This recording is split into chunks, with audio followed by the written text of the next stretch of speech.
Member Shah Alam খলিফা ওনার শ্লীলতাহানি করছে। আমাদেরকে আপনারা ভায়োলেন্ট করবেন না।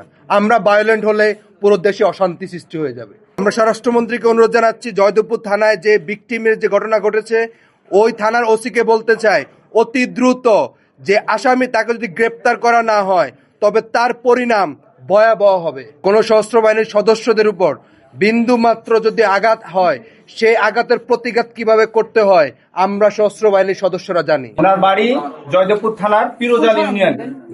তো পিরোজাল ইউনিয়নের 5 নম্বর ওয়ার্ডের মেম্বার শাহ আলম খলিফা ওনার শ্লীলতাহানি করছে এবং এই মর্মে একটি এজাহার আকারে মামলা হয়েছে জয়দেবপুর থানায়। এইটা সোশ্যাল মিডিয়ায় ভাইরাল হয়েছে ব্যাপকভাবে, কিন্তু এ পর্যন্ত জয়দেবপুর থানার ওসি সেই আসামিকে গ্রেপ্তার করে নাই। আমাদের এই অসহায় নারী সেনা সদস্য ওখানে নিরাপত্তাহীনতা ভুগতেছে, উল্টো সেই মেম্বার ওই এলাকায় মব করতেছে, মানববন্ধন করতেছে এবং প্রতিবাদ সমাবেশ করতেছে এই মামলার বিরুদ্ধে। উনি সোশ্যাল মিডিয়ায় আপনারা দেখছেন ওনার নিউজটা।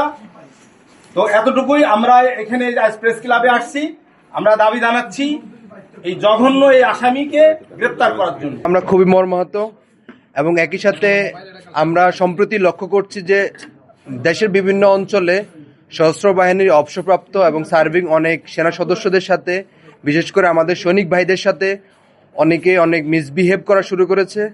তো এটি আসলে উদ্বেগজনক এবং আমরা স্পষ্ট আমাদের প্রতিরক্ষা মন্ত্রণালয়কে একটি বার্তা দিতে চাই, আমাদের সশস্ত্র বাহিনীর সদস্যরা অস্ত্র জমা দিয়েছে, ট্রেনিং জমা দেয় নাই।